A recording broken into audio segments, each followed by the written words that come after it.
אז היי לכם, תודה שהצטרפתם אלינו. המטרה של הוובינר הזה זה להיות מדריך ממוקד על אופציות ו-RSUs בחברות ציבוריות לעובדים. מה שאנחנו נדבר פה זה ממש על קצה המזלג, זה מידע חלקי, כללי, קצת לעזור לכם כמי שמקבלים אופציות RSUs בחברות שלהם. לא צריך להתייחס לזה כמובן כאל מידע שלם, יש היבטים משפטיים ופיננסיים ומיסויים שהם ייחודים לכם, אבל כמבוא זה באמת מידע עזר ממש ממוקד, הוא לא מתחשב בדיוק בתנאים שלכם, אבל זה איזשהו וובינר שבא קצת יותר להכניס לעולמות שלנו, והוובינר הזה מוקלט. אני, מבחינת המבנה של הוובינר, אני אתן מבוא קצר, ורונן ואסף יותר יעמיקו בנושא של חוזה הענקה, של סוגי מימוש של האקוויטי שיש לכם, וכיצד פוגשים כסף בהקשרים האלה. אז אני רוצה להגיד שקודם כל אני בטוחה שהרבה מכם מכירים את עולם המונחים שאנחנו הולכים לדבר עליו, אבל חשוב לנו שנעשה איזשהו אישור קו לכמה מונחים בסיסיים, וגם ככה ניכנס לקצב, וגם למקרה שאולי יש מונחים שפחות, אני ממש מדברת ברמת הבסיס. אנחנו הולכים לדבר על אופציות ו-RSUs, וזה באמת שני סוגי הענקות השכיחים ביותר.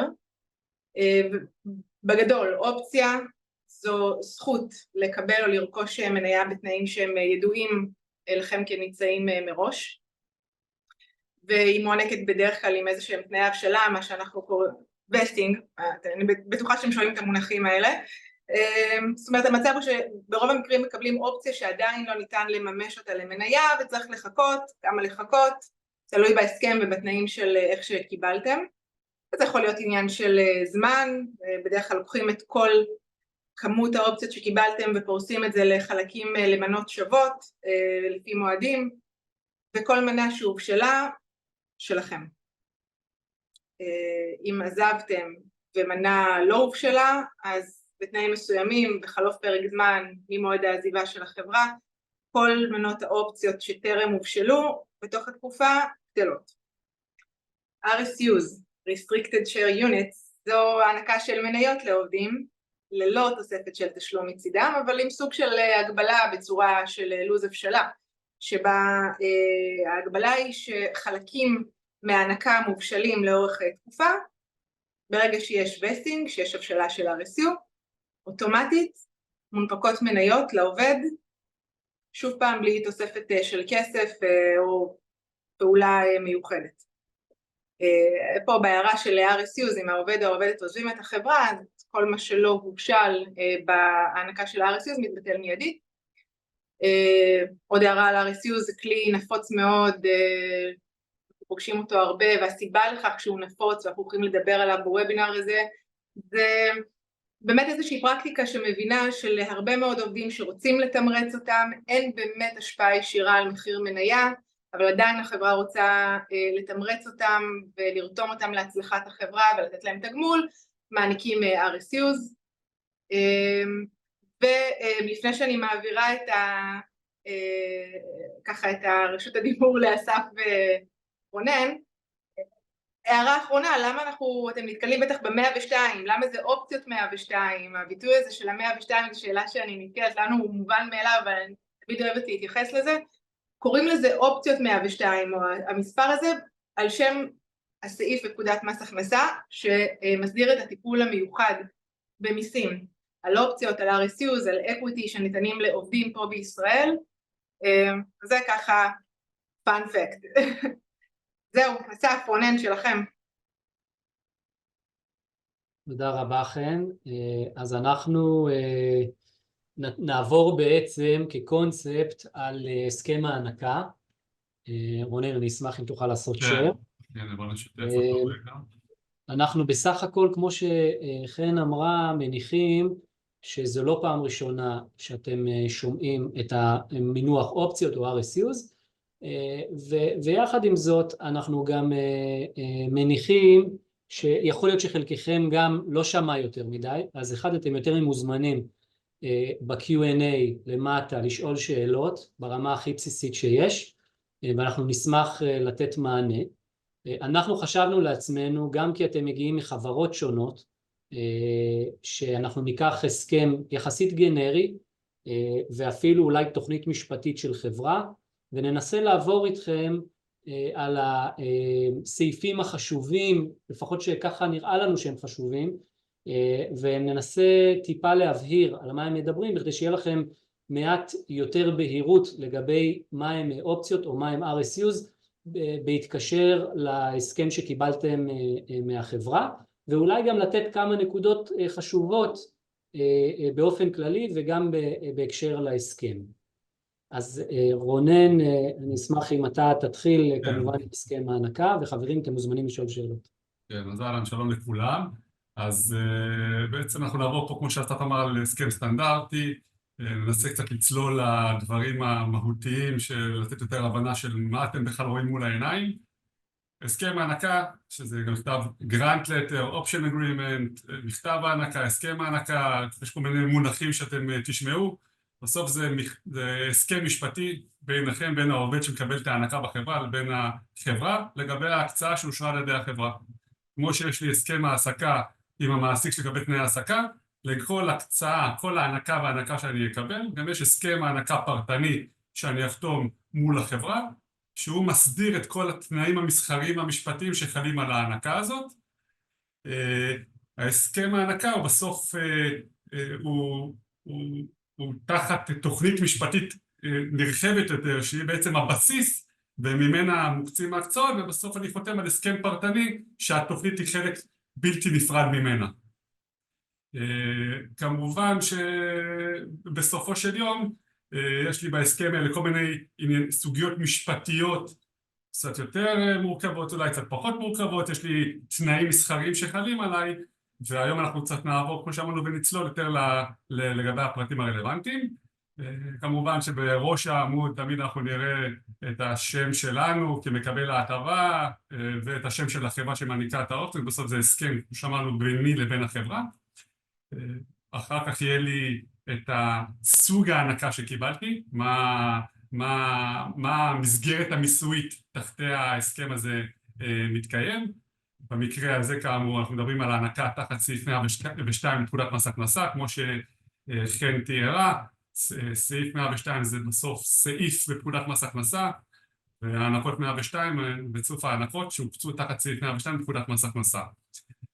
נתן קצת על היי לבל שבאי שם ב-2003 הייתה רפורמה לגבי סעיף 102, היה תיקון של סעיף 102, שמאותה תקופה בעצם אנחנו חיים תחת הסעיף הקיים כיום, סעיף 102 המתוקן והחדש, שהוא שני הדברים העיקריים שהוא נותן לעובדים, זה הטבת מס, בעצם מקבלים הענקה תחת התוכנית של החברה. בדרך כלל שיקבל ממעסיק שלי איזושהי הטבה, אז כל ההטבה הזאת ממוסה כמס מלא, מס הכנסת עבודה, כמו בונוס לכל דבר בעניין. עם זאת, פה בעצם יש לי הטבה שככל ואני עומד בתנאים הרלוונטיים, שגם נדבר עליהם, אז אני אהנה משני דברים. קודם כל, אירוע המס יידחה למועד שבו אני אמכור את המניות, או יוציא את המניות מידי נאמן, כלומר זאת כבר הטבה אחת שיש לי, שאין לי אירוע מס במועד שאני מקבל את המניות, או את האופציות, או במועד שאני ממיר את האופציות למניות. והטבה השנייה, שזאת הטבה משמעותית, זה מס רווח הון על עליית הערך. מה זאת אומרת? זה בא ואומר שאני מקבל הענקה, וגם נדבר על זה, יש לי מחיר מימוש רלוונטי שבו אני מקבל את המחיר מימוש של האופציות, וכשאני תחת חברה ציבורית, אז יש גם את מחיר המניה בשוק. בודקים את זה לפי ממוצע 30 ימי המסחר של מועד הסגירה של המניה טרם מועד ההענקה. כלומר, יש לי מועד ההענקה, לוקחים 30 ימי מסחר אחורה, רואים ממוצע מה היה שער הסגירה, ולפי זה בעצם נקבע מחיר 30 יום, נקבע. זה בעצם הרכיב הפירותי שלי. ככל ויש דלטה, הפרש, בין המחיר 30 יום למחיר המימוש, אז הדלטה הזאת בעת המחירה היא תמוסה מס פירותי, כי זאת ההטבה שקיבלתי מהמעסיק. וכל עליית ערך שתהיה מהמחיר 30 יום ועד מחיר המחירה למועד שבו אני אמכור את המניות, זה מוסה מס רווח הון, מס הוני. זאת בעצם ההטבה שלי של המס רווח הון מבחינת סעיף 102 לפקודת מס הכנסה. אז חשוב להבין ולהכיר את העניינים הללו. כדי ליהנות מההטבה תחת סעיף 102, אני בסוף צריך להחזיק את המניות אצל הנאמן 2 ממועד ההנקה. כלומר, אני לא יכול לבצע שום מכירה של המניות האלה לפני שיחלפו 2 ממועד ההנקה. עכשיו נעבור רגע לאסף, שהוא קצת ידבר יותר על הפרטים הטכניים, המסחריים שחלים על כל ההנקה וההנקה, וקצת ייתן קצת דגשים לגבי הדבר הזה. אז ברשותך אני רק אגיד, מה שעכשיו רונן תיאר על סעיף מיסוי 102, שאפשר לדבר עליו שנה שלמה, זה נושא סופר מורכב. אני ממליץ לא להילחץ מכל המושגים המאוד מורכבים של חלקים הוניים, פירותיים, מחיר ממוצע 30 יום. קודם כל אצלנו באתר, ואנחנו מדברים שוב עליכם שאתם עובדים בחברות ציבוריות, יש לכם בתוך האתר את אותו מחיר ממוצע 30 יום, אתם לא צריכים לחשב אותו, אנחנו כבר חישבנו מראש, נמצא בפנים תחת ההנקה, ובגדול משהו, כל הסיפור הגדול של מחיר ממוצע 30 יום הוא קובע את גובה ההטבה שקיבלתם מהחברה.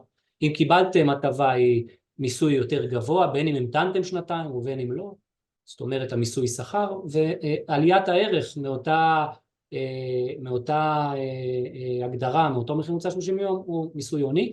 אבל אני שוב אומר, לא חייבים להכיר את זה עד הסוף, כמובן גם אפשר לראות את זה באתר, גם בסימולטור, גם אצל קשרי הלקוחות שלנו, ובסך הכל אפשר להיות סופר רגועים לגבי הנושאים האלה. בעיקר אנחנו רוצים שתכירו גם את המושגים, שוב בהיי לבל כמה שניתן, ותצאו עם מידע בנושא הזה. עלתה פה שאלה משי דקל, לגבי מס רווח הון ולקיחת 30 ימים האחרונים, על מנת לחשב ממוצע, ממוצע יכול להיות שקרן, אם יש תזזיתיות, אז עוד שנייה אני אתן גם לרונן לענות, אבל שוב זו ההגדרה, ההגדרה היא מדברת על מחיר ממוצע 30 יום, אפשר להסביר למה, פחות אני הייתי מעדיף שנדבר על למה זה מה שהוחלט, יש לזה היגיון מסוים, אבל בסופו של דבר היום, אם היום הבורד התכנס ונתן לכל אחד ואחת מכם הענקה, מסתכלים על 30 ימי המסחר האחרונים שנסגרו, מחיר מניה של החברה שבה אתם עובדים בעצם בסגירה שלה, ועושים ממוצע, והמחיר הזה קובע את גובה ההטבה. זאת אומרת אם קיבלתם מחיר נמוך מזה, אז מס הכנסה יוצא מתוך נקודת הנחה שקיבלתם ב-day one הטבה כספית, כי קיבלתם סוג של הנחה, ולכן גם אם נתתם את השנתיים עדיין אתם משלמים את המיסוי הפירותי, מיסוי השכר כמו בונוס, ועל עליית הערך חיונית. אבל זו ההגדרה. בכל אופן רונן אם תרצה להוסיף על זה מילה אני אשמח. בסך הכל אנחנו צריכים לרוץ כי יש לנו המון המון המון ורק עשינו פתיח.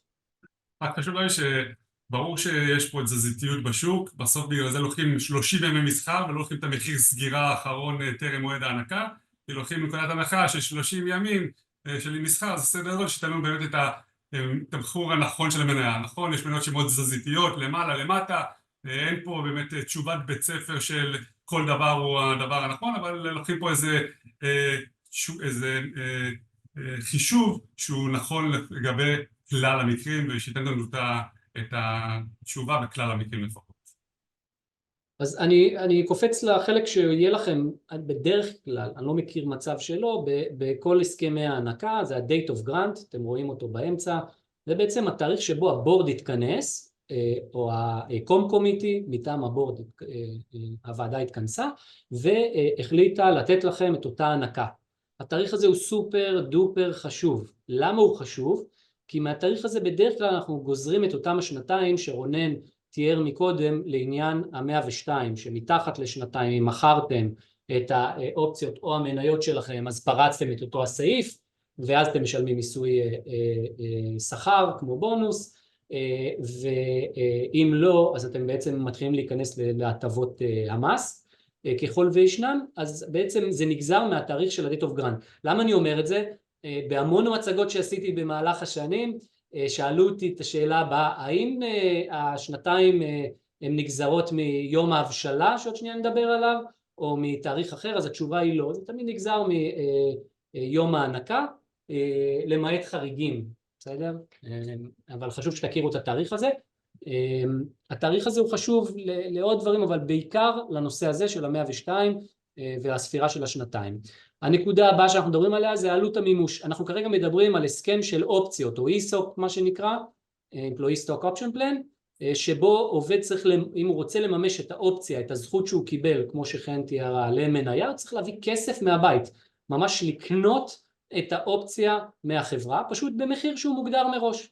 אתם עובדים בחברה ציבורית, ובעצם האופציה נותנת לכם משהו ידוע בשוק שהוא לא ידוע. לפני רגע אמרנו שהמניה היא תזזיתית, ואתם מקבלים מחיר שהוא ידוע מראש, כך שיכול להיות לכם מצב שאתם בתוך הכסף, מה שנקרא. לדוגמה, פה אנחנו רואים אדם שצריך לשלם $50 בשביל להפוך את האופציה למניה, בעצם לרכוש את המניה מהחברה, וכמובן שאם פתאום המחיר של המניה גבוה יותר, הוא פתאום 70, 80 וכן הלאה כלפי מעלה, אז העובד נמצא בתוך הכסף, והוא יכול ליהנות ברוטו מהפער שבין המחיר של המניה בשוק לבין אותה עלות מימוש שכרגע תיארנו אותה.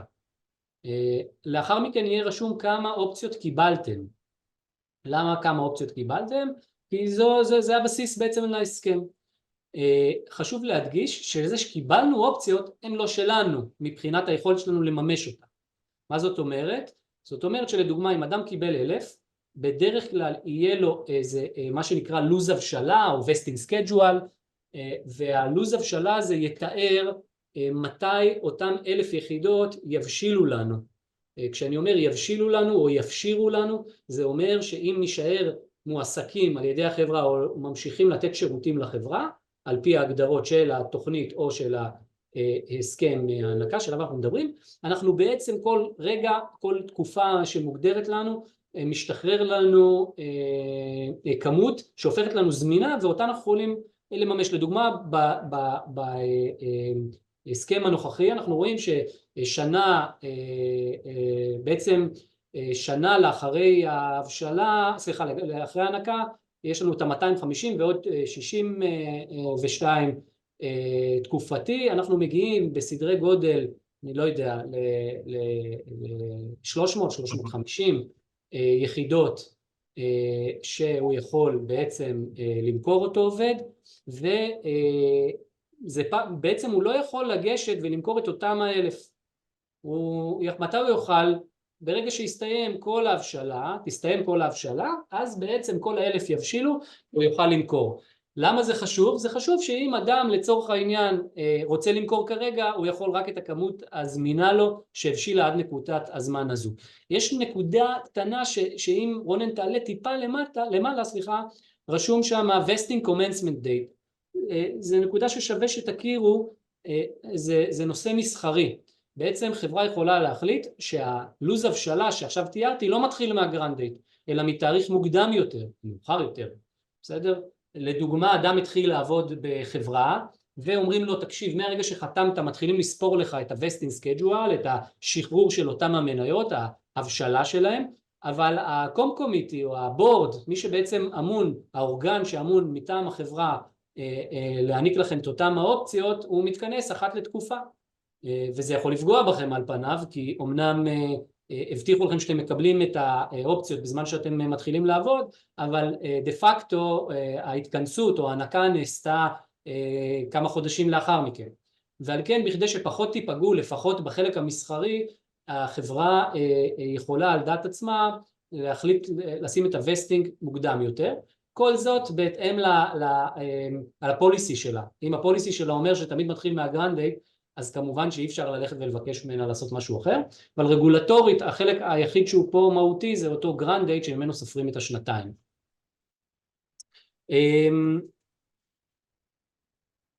אז בואו נדבר מעט גם על פקיעה. אז כמו שכן תיארה בהתחלה לאופציות, יש כמה נספחים או כמה הגדרות נקרא להם, כמו לדוגמה אותו vesting schedule, אותה עלות מימוש, הכמות וכו' וכו'. ונקודה נוספת חשובה יהיה אותו expiration date. מה זה expiration date? אז כמו שרונן תיאר, האופציה היא חוזה ביניכם לבין המעסיק שלכם. בעצם החוזה זה מה שאנחנו כרגע מסתכלים עליו, ולחוזה הזה יש תאריך פקיעה שלאחריו הוא בטל ומבוטל. אם לא מימשתם את האופציות מכל סיבה, נדבר בהמשך מה זה אומר לממש את האופציות, החוזה בטל ומבוטל, ואז אין לכם יכולת יותר להשתמש בו. בדרך כלל אנחנו מדברים בסך הכל בין 7 ל-10 שנים, יש חברות שגם פחות או יותר, לכן חשוב שתלכו, תקראו, תבינו מה המשמעות. 7 או 10 שנים עוברות מאוד מהר, ושווה שתשימו לעצמכם את השעון המעורר הרלוונטי, ולא תפספסו את הזכות הטובה שהגיעה לכם. אגב, יש עוד סיבה, חוץ מפספוס, לכך שעובדים מפספסים או לא מממשים עד האקספיריישן, והיא ההגדרה של מחוץ לכסף, תיארתי אותה מקודם. לצורך העניין, פה ראינו שאותו עובד צריך לשלם $50 עבור מימוש האופציות למניות, אבל כמובן שאם מחיר המניה, ואתם עובדים בחברה ציבורית, היא ירדה והיא עכשיו לצורך העניין $20, אז כמובן שהעובד לא ישלם $50 בשביל לרכוש מניית החברה. אם הוא רוצה הוא ייגש בשוק וישלם $20, ולכן האופציה תפקע. אז זה שוב מאוד בהיי לבל לגבי אופציות. אני רק אגיד מילה קטנה על RSUs, כי חן צודקת, ובאמת בחברות שנסחרות בארצות הברית אנחנו רואים יותר ויותר חברות שנותנות רק RSUs. אז RSUs מאוד דומה לאופציות, אבל ההבדל המשמעותי הוא אחד, שאין עלות מימוש. זאת אומרת שברגע שהגיע הווסטינג שראינו מקודם, אותו עובד מקבל מניות, הוא לא צריך להביא כסף מהבית, אלא הוא פשוט מקבל מניות מהחברה, ועל כן גם אין אקספיריישן מהסיבה הפשוטה שאין מחוץ לכסף, הוא פשוט מקבל מניות, כל הבשלה, כל עוד הוא נשאר בחברה הוא מקבל מניות. אז זה ככה הבסיס להכל, יש לנו עוד הרבה, אז תישארו איתנו, ורונן אני אשמח שתמשיך עם ה-acknowledgement וכל מה שנוגע לנושא של ה-102. כן, אז בסוף כמו שאנחנו אמרנו זה הסכם הענקה, אני צריך גם לאשר שאני מקבל עליי את תנאי הענקה, ועל אחד כמה וכמה בגלל שאנחנו מדברים פה על הסכם הענקה שהוא במסגרת הטבת המס של סעיף 102 לפקודת מס הכנסה, אז אני צריך גם לאשר שאני בעצם מקבל על עצמי את תנאי סעיף 102, שאני מכיר אותם, מבין אותם, אני יודע שהענקות יוקצו וינוהלו אצל נאמן, שהוא זה שינהל את כל ההקצאות, זה בדיוק השירות שאנחנו נותנים לחברה, המניות שיוקצו מכוח האופציות שיומרו למניות יופקדו בידי נאמן, ואני ככל ותבוצע הפרה של תנאי סעיף 102, אז אני אשא בהשלכות המס הרלוונטיות. למה זה חשוב שאני יאשר ויצעיר זאת מול החברה? זה חשוב א' כל כי אני בסוף מקבל פה הענקה תחת סעיף מיסוי רלוונטי שנותן לי הטבת מס, וצריך להבין מה חל עליי ומה ההשלכות של הדבר הזה. דבר שני, יש פה את החברה שהיא מתחייבת מראש למס הכנסה, שלאור העובדה שהיא תקצה הענקות תחת סעיף 102, אז היא לא תקצה הקצאות לפני שהעובד הצהיר וחתם בפניה שידועים לו תנאי סעיף 102 והפקודה, והוא מקבל אותם. וזה מאוד מאוד חשוב לחברות בגלל זה, להכניס את זה בהסכם הענקה שהעובד יהיה מודע לכך. כמובן שיש לנו פה אחר כך מקום לחתימה, בסוף זה הסכם, אני חותם כעובד, החברה חותמת על זה, יש פה את הצד שמקבל, אני, הצד שמציע לי שזאת החברה. לגבי הזמנים של החתימה, שימו לב שחשוב מאוד לא להתמהמה יותר מדי. למה? כי חלק מהתנאים שקובע מס הכנסה להיכנס תחת סעיף 102 במסלול העוני עם הטבת המס, זה שההסכמים החתומים של הענקות יופקדו בידי הנאמן תוך 90 יום ממועד הענקה. כלומר, החברה אחרי שהיא מקבלת איזה חתום מהעובד, צריכה להעביר את זה לנאמן ולהפקיד את זה בידי הנאמן, וזאת עד 90 יום ממועד הענקה. אז יכול שאני מקבל הסכם, נכון שצריך לעבור עליו, להבין אותו, ואולי להתייעץ עם גורמים כאלה ואחרים, אבל לא לקחת את הזמן יותר מדי ולשים לב בזמנים, כדי שאני לא אפספס את המועד ואני אחתום בזמן, כדי שהחברה תוכל להעביר את זה לנאמן. אנחנו כשירות שאנחנו נותנים לחברה, אז אנחנו מתזכרים אותם, כי אנחנו לא מקבלים הסכמים, ומודיעים להם, שימו לב, לא קיבלנו את ההסכמים, יש להעביר אלינו כדי שלא יצאו פה מהטבת מס של סעיף 102, אבל כמובן גם אתם תיקחו את האחריות שלכם ושימו לב שאתם חותמים במועדים הרלוונטיים. אגב, למרות שהזמן רץ לנו מאוד מהר רונן, ושנינו ככה מרחיבים בשמחה, ואנחנו שומעים שאנחנו אוהבים את המקצוע, אנחנו כנראה נצטרך לרוץ יותר מהר, אבל יש לי שאלה קצרה על מה שאמרת. אני כעובד בחברה, אם הובטח לי בהסכם העסקה שלי, שאני מקבל משהו, האם יש לי מה ללכת ולראות את אותו הסכם אופציות? מבחינתי ההסכם העסקה הוא מספיק. אז לא, אז אני בסוף הסכם העסקה זה נחמד ויפה, אבל למי שיש את הסמכות להעניק לי את האופציות זה דירקטוריון החברה. וברגע שדירקטוריון החברה מאשר את ההענקה, הוא מאשר גם את תנאי ההענקה. את התנאים שיחולו, כלומר רק כמות, לו"ז אבטלה, כמובן סעיף המיסוי, מחיר המימוש. כלומר אם ככל והובטח לי משהו במסגרת ההתקשרות עם החברה בהסכם העסקה, ברגע שאני מקבל את הסכם ההענקה, אני צריך לוודא שאכן מה שהוסכם בהסכם העסקה הוא מתקיים גם בהסכם ההענקה. כי בסופו של יום הסכם ההענקה הוא ההסכם הרלוונטי, הוא זה שיגבר, כי הבורד כמובן אישר את ההענקה בהתאם לתנאים הללו. יכול להיות שאחרי זה יש לי, אני יכול לבוא ולטעון טענות כאלה ואחרות של יותר אולי של דיני עבודה ועניינים משפטיים כאלה ואחרים, אבל לגבי תנאי ההענקה זה מה שאושר וזה מה שהולך קדימה, אז צריך לשים לב לדבר הזה. אז תודה, וזו תשובה מעולה, וחשוב שתכירו את כל מה שאנחנו מדברים עליו היום. יש פה שאלה חשובה שאני מעדיף שנשמור אותה לסוף, כי היא פחות, אני מניח, רלוונטית לכולם, לגבי מתי ה-102 לא נספר מהגרנד דייט וכו'. אז ברשותכם ננסה, אם אנחנו מספיקים מבחינת זמן, גם לענות על השאלה הזאת. Method of exercise of options. אז תראו, אתם עובדים בחברה ציבורית, אז אני אגיד בקצרה איך מממשים. דיברנו על זה שאפשר לממש, או אפילו רצוי לממש, אם אנחנו בתוך הכסף עד תקופת האקספיריישן. אז ממש בגדול יש שתי אלטרנטיבות או שני סוגי הוראות, שני סוגים מרכזיים לגבי אופציות. אז אמרנו, אדם מקבל אופציות, והאופציות שאתם מקבלים, כמו שאתם רואים, זה אופציות שהן אינן עבירות, הן נושאות את שמכם, זה לא נייר ערך סחיר, זה קצת כמו שאני אתן למישהו את הטאבו שלי, את האישור על הדירה שלי, עם השם שלי, אין לו מה לעשות עם זה, ולכן אין מה להעביר את זה, ולכן גם אי אפשר למכור אותם, ולכן צריך להכיר את דרכי המימוש. הדרך הראשונה היא מימוש, רגיל, בעצם אנחנו קוראים לו cash and hold, זה השם המקובל בשוק, או מימוש לנאמן לצורך העניין, אנחנו מדברים על 102, זה אומר שאותו אדם מביא את הכסף מהבית, לצורך העניין בדוגמה שעכשיו אנחנו רואים, מביא $50 פר אופציה, ובעצם מממש את האופציות ורוכש אותן מהחברה, ואז בעצם מה שקורה זה שהוא מחזיק מניות אצל הנאמן, אם אנחנו תחת סעיף מיסוי 102, השם של זה, כמו שתיארתי, זה cash and hold, תביא כסף מהבית ותחזיק את אותה המניה, ואז בעצם החברה או אנחנו, לצורך העניין כמתפעל של כל האירוע הזה, אנחנו ננפיק את המניה מול החברה לרישומים, ונחזיק לכם מניה אלקטרונית אצלנו להמשך הדרך שתרצו למכור, ואז תצטרכו למכור את אותה מניה בפעולה שנקראת מחירת מניות.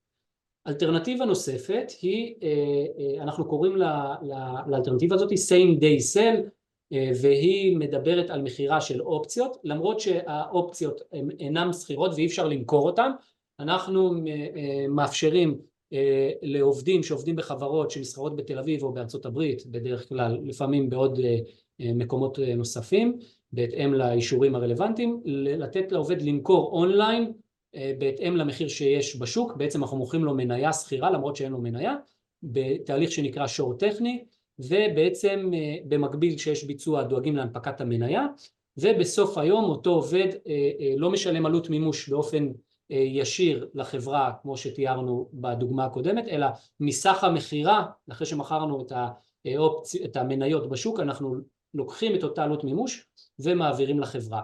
לא מאוד מאוד חשוב, בעיקר מה שאתם צריכים לדעת זה שלא מביאים עלות מימוש מראש, אלא אנחנו גובים אותה מסך המחירה, ושאנחנו מוכרים לכם בשוק בהתאם לתנאים שלכם, וזה משהו שאנחנו כן נותנים, זה כמובן מופיע באתר שלנו, או מול קשרי הלקוחות, אז זה בעצם הדרכים לממש. לגבי RSUs, once הייתם בחברה וקיבלתם מניה, המניה מונפקת אלקטרונית, היא יושבת אצלנו בחשבון, ואתם פשוט ניגשים ולוחצים על כפתור, מוכרים, והכספים מגיעים אלינו, כמו שאמרתי, מחירת מניות. רונן, נשמח שתמשיך. אני ארוץ זריז רגע על שינוי שליטה, change of control, רק להסביר ב-high level, שינוי שליטה מתייחס למצב שבו נרכשת השליטה בחברה, מעל 50% ממניות החברה.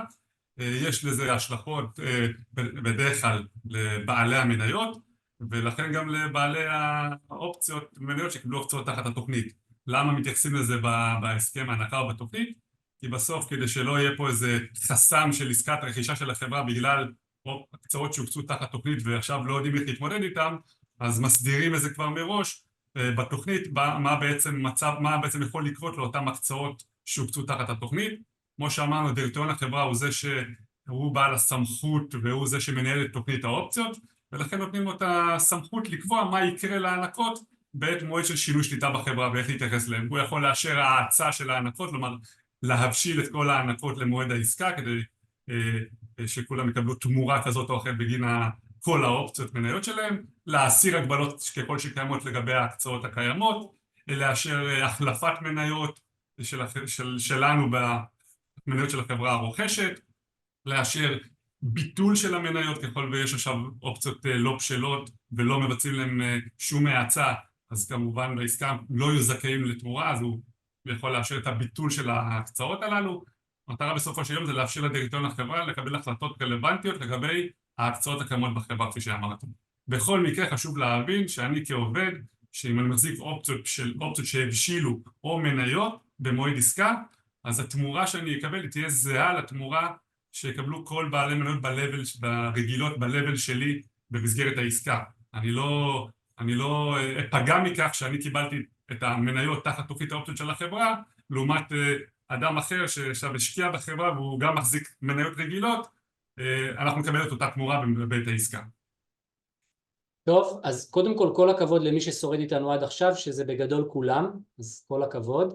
עכשיו אנחנו עוברים לחלק סופר משמעותי, ששווה מה שנקרא להתרכז. משמעותי וחשוב, כי זה תמיד אנשים בשלב הזה שמגיעים לטרמיניישן לא יודעים באמת מה עושים עכשיו. אני מסכים, ואני גם חושב שאם אני מנסה לנתח איפה הכי הרבה אנשים נופלים, בחוסר ההבנה גם של הסיטואציה וההשפעה הישירה, זה כאן. אני הרבה פעמים שומע על אנשים שקיבלו אופציות והם חושבים שזה שלהם, הם עוזבים את החברה, עוברים כמה שנים, והם אומרים, רגע, למה אני לא חלק מהאקזיט, בסדר? כל מיני שאלות באמת שמי שקורא את זה ישר יבין שמנותקות, אבל אנחנו חייבים להבין את הנושא הזה, ודווקא פה להעמיק ממש בכמה רגעים, למרות שאין לנו המון זמן, ואנחנו רוצים לשמור על הריכוז שלכם, אבל בואו נעבור בקצרה על טרמיניישן. אז כמובן זה משתנה מחברה לחברה, על פי התוכנית שלה או לפי ההסכם שקיבלתם, אז כמובן תעברו על החלק הזה. אנחנו מדברים על טרמיניישן, כאן אנחנו רואים לצורך העניין בדוגמה, שאם אדם עזב את החברה, בסדר, אנחנו רואים resignation או termination, אז אנחנו רואים משהו שהוא די סטנדרטי לגבי אופציות. אם תשימו לב, רשום שמה שהאופציות הזמינות יהיו זמינות לעוד 3 חודשים. למה הכוונה? מה הכוונת המשורר? בעצם אם אתם זוכרים, ראינו מקודם vesting schedule או לוז הבשלה. אז אותו אדם שקיבל 1,000, הבשילו לו לצורך העניין אחרי 3 שנים 750, נשארו עדיין 250 שלא הבשילו, אבל אז הוא עזב. מה יקרה? אז כל מה שלא הבשיל, ה-unvested, מבוטלות באותו היום, הם לא שלו יותר. לגבי ה-750, בדרך כלל נותנים תקופת חסד. תקופת החסד היא תקופה שבה אפשר עדיין לממש, כמו שתיארנו מקודם. זה נכון כמובן לגבי אופציות, לגבי RSUs פחות רלוונטי, אדם פשוט קיבל מניות. מה הבן אדם יכול לעשות בתקופת החסד? לממש. וצריך לשים לב לנקודה הזו, אחרי 3 חודשים, לצורך העניין פה, ככל ולא מימשתם, גם הווסטד שזמין לכם, מבוטל, הוא לא שלכם.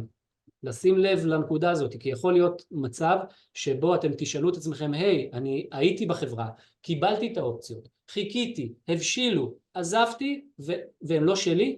כן, תשימו לב לנקודה הזאת, היא נקודה סופר חשובה, אתם יכולים להפסיד פה המון כסף, זה אחד המקומות שהכי הרבה אנשים מפסידים כסף. אנחנו כמטפל ונאמן, אנחנו שולחים תזכורות, ועדיין אני אומר, שמה זה נקודה רגישה, חשוב לשים לב. אצלכם בצורה כפולה ומכופלת. אם הייתי מדבר עם אנשים בחברה פרטית, הייתי אומר, מעולה, יש לכם את אותם 3 חודשים, תחליטו בזמנכם הפנוי, מתי אתם רוצים לממש. בחברה ציבורית זה לא תמיד עובד ככה. למה זה לא תמיד עובד ככה? כי בחברה ציבורית יש גם תקופות שנקראות blackout. זאת אומרת תקופה שיש בה איסור מסחר, כמובן לפי הפוליסי של החברה. למה זה חשוב? כי יכול להיות שהשלושה חודשים שלכם, אם עזבתם את החברה, חלק מהם, אולי חלק מרכזי, יהיה בתוך הבלקאוט, וזה אומר שלא תמיד תוכלו לממש, לא למכור, אולי אפילו לא לעשות את אותה הוראת קשן הולד ולממש את האופציה למניה, שוב תלוי חברה, ולכן תתחשבו גם בנושא הזה, כי תיאורטית זה יכול לקצר לכם את הזמן שאתם יכולים, אמנם עדיין יהיו לכם את אותם 3 חודשים, או 90 יום, או תקופה אחרת שמצוינת, אבל תשימו לב שיכול להיות שהתקופה תתקצר מבחינת היכולת שלכם לגעת באותן האופציות, ולכן שימו לב, אתם בחברה ציבורית, להכיר את התקופה, להבין את המשמעות של עזיבה, ואת ההשלכות הרלוונטיות להיותכם בחברה ציבורית. זו הנקודה הראשונה. שימו לב שלעיתים, גם רשום לכם פה, שאם אדם נפטר, או עבר להגדרה של נכות לפי החוק, פה לצורך העניין אנחנו רואים שיש תקופת חסד ארוכה יותר, היא של שנה. אז זו נקודה שאתם צריכים להכיר. כמובן שחס וחלילה לא עלינו מי שנפטר והאופציות עוברות ליורש שלו, או אותו דבר לגבי הנכות, אדם צריך להכיר את המשמעויות. שימו לב שגם במצבים האלה זה לא משתנה. ביום הטרמיניישן, ביום שקרה לא עלינו אותו אירוע מצער, כל מה שהוא unvested הוא מבוטל, ואז יש שאלה לגבי תקופת החסד, פה היא מצוינת. הדבר האחרון לגבי זה, כמו שאתם יכולים לראות, הסעיף האחרון מדבר על קוז, זאת אומרת שאדם שפוטר מסיבה שהיא מוגדרת כסיבה בעייתית מצד החברה, לפי ההגדרות של החברה, בעצם אין לו תקופת חסד. ביום שהוא עוזב, גם ה-vested וגם ה-unvested, מה שהבשיל ומה שאינו בשל, מבוטל, בטל מעיקרו, ופה בעצם סיימנו את הנושא הזה שהוא סופר דופר חשוב. שמח שהקשבתם וכולם נשארו איתי. נמשיך רונן על נושא האווירות. לגבי האווירות של האופציות, בסוף מדובר באופציות. אופציה כמו שאמרנו, נכס, זה זכות לקבל את הנכס, זה לא הנכס עצמו, ולכן האופציות עצמן הן לא ניתנות להעברה, אלא אם כן על בכוח צוואה, לא עלינו, או על פי דין. על פי דין זה יכול להיות בגין הסכם גירושין, שקיבל תוקף של בית משפט, או החלטת בית משפט אחר שמאשרת איזו העברה של אופציות, ורק אז בעצם אפשר להעביר אותם לבן אדם הרלוונטי שזכאי לקבל אותם. אחרת, אני לא יכול ככה סתם לבצע העברה של האופציות, אלא כן כמובן החברה באופן חריג נותנת איזה אישורים כאלה ואחרים, אז חשוב להבין את זה, ובסופו של יום הבן אדם שנכנס בנעלה, אם זה יורשי, או אם זה בן זוגי, בת זוגי שהגרוש גרושה, אז הם נכנסים בנעלי לכל דבר ועניין לגבי האופציות הללו, כאילו הם עובדי החברה. כלומר, תנאי המס של סעיף 102 חלים על האופציות שהם קיבלו, כל עוד מדובר באופציות בשלות, וכאשר הם ימכרו את האופציות מניות, אז בעצם החברה היא זאת שצריך לנקות להם את המס לכל דבר בעניין. נכנסים בנעלי, צריך להבין ולהכיר את זה, כי זה חשוב מאוד לדעת את זה. אני אגיד שלמרות שקיבלנו פה כבר אלרטים פנימיים שאנחנו צריכים לשים לב לזמנים ואנחנו נהנים, אז רק אני אגיד שבנושא של גירושים הוא נושא מאוד מאוד משמעותי ומורכב, כמובן גם פטירה. אצלנו אנחנו כמובן ככל וזוהי הגדרת התוכנית של החברה, אנחנו כמובן נפצל את המידעים של, את האקוויטי של האדם שהתגרש לשניים, לו ולגרושתו, וניתן לכל אחד את אותו יוזר בכדי שהם יוכלו לעמוד בהתניות הרלוונטיות, כל זה בהתאם לאישור בית המשפט. רונן, תוכל להמשיך בעצם קצת על תשלום המס? אני גם מיסים וניקויים, בסוף כל חבויות, זה הענקה שאני קיבלתי מהחברה, בסוף צריך להבין שכל חבויות המס החלות בגין הענקה הם עליי בלבד, על אמצעים בלבד. אני זה שנדרש לשלם לחברה או לכל צד רלוונטי את התשלומים ממיסים והניקויים שצריך לשלם במסגרת הענקה שהוענקה. נכון שבפועל מי שמבצעת את הניקויים זאת החברה תבצע את זה דרך תלוש השכר, ואני לא צריך להתעסק עם הניקוי ודיווח המס למס הכנסה בדרך כלל, אבל צריך לדעת האחריות על כך, את הכסף, את המס, קחו בעצם ממני. מה זאת אומרת? ברגע שיש טרנזקציה, עסקה במחירה של האופציות מניות הללו, התמורה מגיעה לנאמן, הנאמן מבצע את החישובים וניכויי המס מהתמורה בהתאם לנדרש, ואת המס הוא מעביר לחברה לצורך המשך טיפול דרך תלוש השכר של העובד. עם זאת, יש מקרים שבהם, אם אנחנו מדברים פה על חברה בינלאומית, חברה לדוגמה אמריקאית, שנסחרת בארצות הברית, בנסדק, בניו סטוק אקסצ'יינג', והיא עובדת עם ברוקר גלובלי, כמו E-Trade, Fidelity, והברוקר הגלובלי הוא זה שמנהל את כל ההענקות, ואני כעובד מבצע את המחירות שלי דרכו. מה שקורה במקרים כאלה, בנוהל, בתהליך העבודה, הברוקר הזר יעביר את התמורה בגין המחירה על הנאמן הישראלי, הנאמן הישראלי יבצע את החישובים ויעביר את המס לחברה. עם זאת, יש מקרים שבהם דברים נופלים בין הכיסאות לצערנו הרב, ועובד עכשיו מבצע מחירה של המניות, או שהוא משחרר את המניות מהברוקר לחשבון הברוקראז' הפרטי שלו, וכל הכסף בגין המחירה עבר ישירות לחשבון הפרטי של העובד, או שהוא שחרר את המניות ואף אחד לא ניקה לו את המס בגין שחרור המניות, כי תחת סעיף 102 כמו שאמרנו יש לי אירוע מס בעת שאני מבצע שחרור של מניות מידי הנאמן, כלומר אליי לחשבון הפרטי שלי כעובד. ואז צריך להבין שיש פה כספי מס שאני צריך בעצם לרוץ ולהעביר לחברה, או צריך לדווח לחברה, שימו לב, קיבלתי את כל הכסף ולא נוקה לי שום מס, כי צריך לנקות את המס על זה, ואני בסוף חותם פה על שיפוי שאני בעצם שפה את הנאמן, את החברה, בגין כל דרישה שתעלה מול רשויות המס בגין תשלום מס כזה או אחר שהיה צריך להיות משולם. אז צריך להבין ולשים לב לדבר הזה, כי זה מאוד מאוד חשוב. דבר נוסף, בטח כשאני מקבל הענקה, בטח אם אני לדוגמה אזרח גם נוסף, סתם אזרח אמריקאי בנוסף, ואני מקבל פה הענקה בישראל, יכול להיות שיש השלכות מיסויות להענקה שאני מקבל בישראל על תקלת מס שיגרמו לי בארצות הברית לדוגמה. אז צריך להבין שאני מקבל את ההענקה, מה בעצם ההשלכות המיסויות ככל וקיימות במקומות אחרים בעולם, ככל ואני אזרח בנוסף של מדינה אחרת, וזה חשוב מאוד מאוד, כי חבל אחרי זה לגלות את זה בדיעבד, ואז להבין שעשינו פה תקלות מס במשך תקופה ארוכה. ברשותך, רק יש פה שאלה קצרה של עומר ספיר, לגבי האם אפשר לממש אופציות בחברה פרטית לפני הנפקה או עזיבה. התשובה היא שאין בעיה לממש את האופציות אם הן הפכו להיות זמינות לך, ואין שום בעיה. אנחנו כרגע מדברים בעיקר על חברה ציבורית, אבל בחברה פרטית לפני ההנפקה אין בעיה, אנחנו לא מכירים שום מורכבות בנושא הזה. כמובן, בעזיבה זה מאוד קלאסי בחברה פרטית, אבל אפשר לממש. נמשיך עוד קצת על 102 ונרוץ על מה שנשאר ככה לקראת הסוף. כן, אני ארוץ פה על עוד פעם סעיף 102, יש פה את ההצהרה ואת האשרור שלי, כמו שאמרנו אני אקבל פה הטבת מס תחת סעיף 102 פקודת מס הכנסה, אני צריך לאשר שאני מבין שהכל מנוהל אצל נאמן, אני מבין ומכיר את השלכות המס שיחולו עליי, אז זה חשוב מאוד לדעת ולהכיר, ואני מצהיר על זה וחותם על זה במסגרת הסכם ההענקה שלי. אני אגיד רגע שזה שקיבלתם אופציות בחברה זה מעולה ותתחדשו, אבל לא קיבלתם מניות, בסדר? גם עם RSUs ועדיין לא הבשילו, מהבחינה הזאת זה אותו דבר לגבי מה שאני הולך להגיד.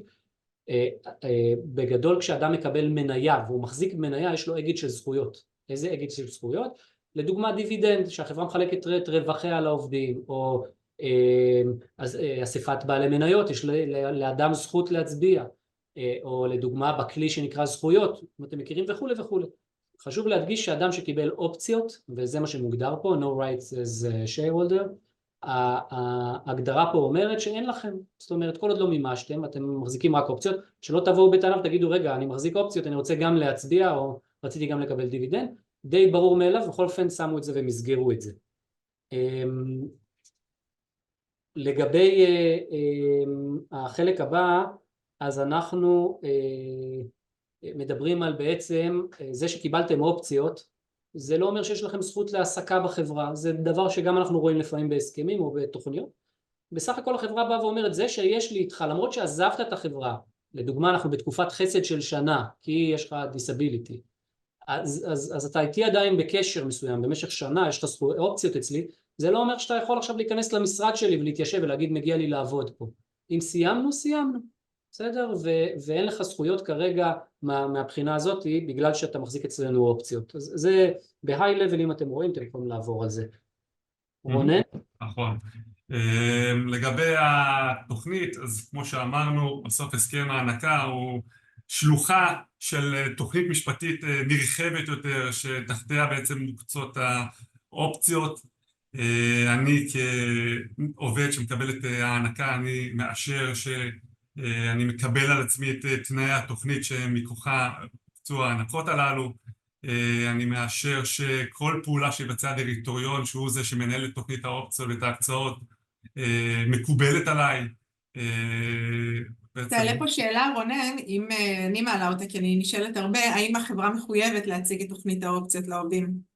אז ברמת העיקרון, כן, כי בסוף אני כעובד, אני מקבל הקצאה שאני כפוף לתנאי תוכנית האופציות, זאת אומרת, כל התנאים המשפטיים שרשומים וקבועים בתוכנית האופציות חלים עליי, אז כמובן שכשאני מקבל להענקה, אני חותם ואני גם מקבל לעצמי תנאי התוכנית, אז החברה בעצם ככל ואני מבקש, החברה צריכה לתת לי אותם, יש חברות שגם כדיפולט בתוך הסכם הענקה, חלק מהנספח זה התוכנית עצמה. יש חברות אולי שלא, ואז אני יכול לבוא ולבקש את התוכנית. בסופו של דבר, הסכם ההענקה הוא מתמצת ומזכה קצת את תנאי תוכנית האופציות, אבל הוא לא באמת מכיל את כל התנאים של התוכנית. חשוב להבין שכל סתירה בין תנאי כתב ההענקה לתנאי התוכנית, תנאי התוכנית יגברו בסופו של יום. בסדר? מאוד מאוד חשוב להבין את זה. ולגבי, עכשיו נעבור רגע, אספי, לצלול שנייה לגבי החוק. כן, אז תראו, זה שקיבלנו אופציות מהחברה, ובדיוק רונן תיאר מה גובר על מה, קיבלנו הסכם הענקה, ובוא נגיד תיאורטית הוא סותר את התוכנית, אז רונן שם פה על השולחן, ואת הפטיש ואמר מי יותר חזק, מי שיותר חזק זה התוכנית. אז אני אוסיף עוד משהו שהוא אפילו חזק יותר, והוא הרגולציה. בסדר? אם הרגולציה החליטה משהו, לדוגמה כל רשות שהיא רלוונטית החליטה משהו, אתם כפופים. סתם ניתן דוגמה, כי אנחנו רואים פה באמצע את ההגדרה של רול 144 בארצות הברית, אז הרול הזה קובע כל מיני דברים שקשורים לבעלי האופציות או המניות, וכעובדים בחברה, אם החברה שלכם מנפיקה בארצות הברית, או נסחרת בארצות הברית, אז אתם כפופים לאותו רול מקומי. ואתם לא יכולים לבוא ולחברה ולהגיד, חבר, אני רוצה למכור כמו כל האנשים בשוק. כי כולם כרגע יכולים למכור, ואותי כפפת לבלקאוט, אותי כפפת לחוק אמריקאי מקומי, למרות שאני לא תושב ארצות הברית. עכשיו אני בסיטואציה שאני רוצה לעשות כל מיני דברים עם המניות שלי, ואני לא יכול כי החוק אומר ככה וככה במקום שהוא חוק פדרלי לצורך העניין, ואני בכלל בארצות הברית, ואני רוצה לתבוע אותך. אז בעצם הסעיף הזה, בקצרה מה שהוא בא להגיד, הוא אומר, חבר, גם אם אני החלטתי שיש עכשיו חסימה למניות שלך, כי אנחנו מנפיקים בארצות הברית ויש הגדרות שנקראות לג'נדים ורול 144 והרבה מאוד דברים שאנחנו ב-IBI Capital מתעסקים בהם סביב ההנפקה ולהפוך אופציות של חברה פרטית לחברה ציבורית, אז אנחנו חוסמים את אותם האנשים, ואותו אדם שחתם על ההסכם יודע שהוא לא יכול לבוא בטענות, כי זו הסיטואציה. בסדר? מאוד מאוד. והדבר, העניין האחרון שניגע בו זה לגבי עדכון, השעיה או פקיעה של המכתב ההענקה. אז העובד, אנחנו מודעים לכך שההענקה עצמה יכולה, או חלקה לעבור איזה עדכון, לפקוע, להיות מושפעת על ידי הדירקטוריון. בסוף סתם אני עכשיו יוצא לחל"ת, כמובן שאני בחופשה ללא תשלום, ואז ההענקה הזאת תושעה ואני לא אמשיך ליהנות מההבשלות. ואם עכשיו עזבתי את החברה, או פוטרתי, או היה פה איזה אירוע של קוז, אירוע שסיבה מצדקת, אז בעצם פוקעות לי האופציות וההענקה מתבטלת. אם עכשיו יש עסקה בחברה, כמו שדיברנו, אז יכול להיות שיבטלו לי חלק מההענקה שלא הבשילה עדיין, כי זה מתווה העסקה. עם זאת, חשוב להבין ששום תיקון או שינוי שיבוצע בכתב ההענקה, הוא לא יוביל להפחתה של הזכויות שלי כעובד, תחת האופציות שאושרו לי, אלא אם כן אני מאשר זאת מראש ובכתב. בסוף זה משהו שחשוב להבין, אבל צריך לקחת את זה בחשבון. ונראה לי שפה ברמת העיקרון סיימנו, עברנו על הדברים המרכזיים והבולטים יותר שעולים בהסכמי ההענקה. ניסינו לעשות את זה קצת יותר מהיר, חרגנו קצת בזמננו, אבל באמת יש הרבה מאוד, וגם פה תמצתנו מאוד מאוד בשביל לרוץ מהר מאוד. זה עולם במלואו, ההענקה של אופציות בסוף זה תגמול הוני מאוד מאוד מרכזי שאתם כעובדים מקבלים תחת עצם היותכם מועסקים בחברה. יש לזה השלכות מיסויות וכספיות כמובן נרחבות, וחשוב מאוד להבין מה אני בעצם מקבל כעובד ומה חל עליי בשביל לא להיות מופתע רגע אחרי, אלא להבין מראש רגע לפני בעצם מה קורה פה. בגלל זה גם החברה תמיד תכתוב לכם שאתם זכאים להתייעץ עם כל גורם מקצועי, יועץ, מס וכדומה, טרם החתימה, בשביל שתקבלו את כל התמונה המלאה לגבי המס שיחול עליכם וההגבלות כאלה ואחרות שאולי אתם באופן אישי שיכולים לחול עליכם בגלל שיש לכם אזרחות נוספת או בגלל עניינים אישיים שלכם או בגלל אלף אחד דברים שיכולים בסוף לפגוע לכם מיסוי בעתיד בקבלת ההנחות. אני רוצה רק להוסיף ולהגיד, תראו, דיברנו על המון דברים וזה מורכב, וכמו שרונן תיאר, חלקם הם on the surface, ולכן אני מבקש שלא לדאוג, מעבר להתייעצויות שרונן תיאר, גם כמובן ניתן לעשות, אתם יותר ממוזמנים גם לפנות, כל עוד לא מדובר על איזה נושא מאוד פרטני, אישי, לפנות גם לקשרי הלקוחות שלנו לגבי הענקה כזו או אחרת. אנחנו יותר מנשמח להסביר את המחיר ממוצע 30 יום, איך הוא חושב, מה השווי ההוני ומה השווי הפירותי, ומה המשמעויות של מחירה לפני או אחרי או הווסטינג וכו'. אנחנו בסך הכל המון מהמושגים שתיארנו פה, אנחנו נמצאים פה ויכולים לעזור בכל דבר שאתם צריכים, גם רונן וגם אני וגם חן ועוד הרבה אנשי מקצוע טובים זמינים לכם, ואנחנו יותר מנשמח לעזור בכל שאלה שאנחנו יודעים ויכולים לענות. מבחינת השאלות, יש שאלה שלא ענינו אחת לפי מה שדעתי, שאלו פה באילו מקרים מועד ההענקה לא ייחשב מועד החלטת הדירקטוריון, וכן מה קורה במקרה בו ההענקה כפופה לאישור הבורסה ואו אספת בעלי מניות, לדוגמה במקרה של מנכ"ל או דירקטור. אז אני אתחיל ואסביר שברמת העיקרון כדיפולט מועד ההענקה זה מועד החלטת הדירקטוריון. זה המועד שבו ההענקה משתכללת ומוקצת, וממנו בעצם נספרים השנתיים חסימת החציף 102. עם זאת יכול להיות מקרה שבו בדירקטוריון עצמו יחליטו שמועד ההענקה זה מועד מאוחר יותר. לדוגמה, אני עכשיו לא התחלתי לעבוד בחברה ולכן אני לא יכול לקבל הענקות בחברה ואני אתחיל לעבוד רק עוד חודש, אז בואו נקבע שמועד ההקצאה יהיה בפועל הראשון באפריל, כי רק אז אני מתחיל לעבוד בחברה, ואז זה מועד ההענקה לכל דבר בעניין, כי עד שלא התחלתי לעבוד ולא הגיע הראשון באפריל ההענקה הזאת לא השתכללה ולא יוצאת לפועל. יש מקרים שזה יותר רלוונטי לנושא משרה כמו מנכ"ל, דירקטור, סמנכ"ל, שמבחינה של קורפורט ההענקה שלהם לא מספיק רק שהדירקטוריון יאשר את ההענקה, גם צריך אישור של אספת בעלי המניות בחברה. ברמת העיקרון, ככל ואספת בעלי המניות מאשרת את תנאי ההענקה לכל דבר בעניין ולא עושה שינוי כלשהו, וככל והמועד האספת בעלי מניות הוא בתקופת זמן שהוגדר מראש על ידי מס הכנסה לא רחוק מרבעון לאחר מועד הדירקטוריון עצמו, אז אפשר לראות את מועד הדירקטוריון כמועד ההענקה ברמת העיקרון. אחרת נראה את מועד אספת בעלי מניות כמועד ההענקה. זה קצת עניינים יותר ספציפיים ויותר נקודתיים. כמובן שאם למי שפה מחברה שיש את הסוגיות כאלו מוזמן לפנות אלינו, אם זה פה זה איש קשר שנמצא פה וובינר לפני למנהל תיק או לצוות שמטפל בו אצלנו עם הסוגיה הרלוונטית, ואז אנחנו מבחינת נאמנות נוכל לעלות, להבין מה את הסוגיה ולתת את האינפוטים שלנו ואת הסיוע שלנו בנושא הזה. אבל חשוב מאוד קודם כל לשאול ורק אחר כך לעשות, ולא לעשות ורק אחר כך לשאול מה עשיתי, כי לתקן בדיעבד זה הרבה יותר קשה, יש הרבה חשיפות שיכולות להימנע אם אני אשאל לפני זה ואני אעשה את הדברים באופן מסודר וברור. אני לא רואה פה שיש שאלות נוספות, אז אפילו הצלחנו לפני 6 להגיע לגון, למרות שאמרנו שנעשה את זה פחות.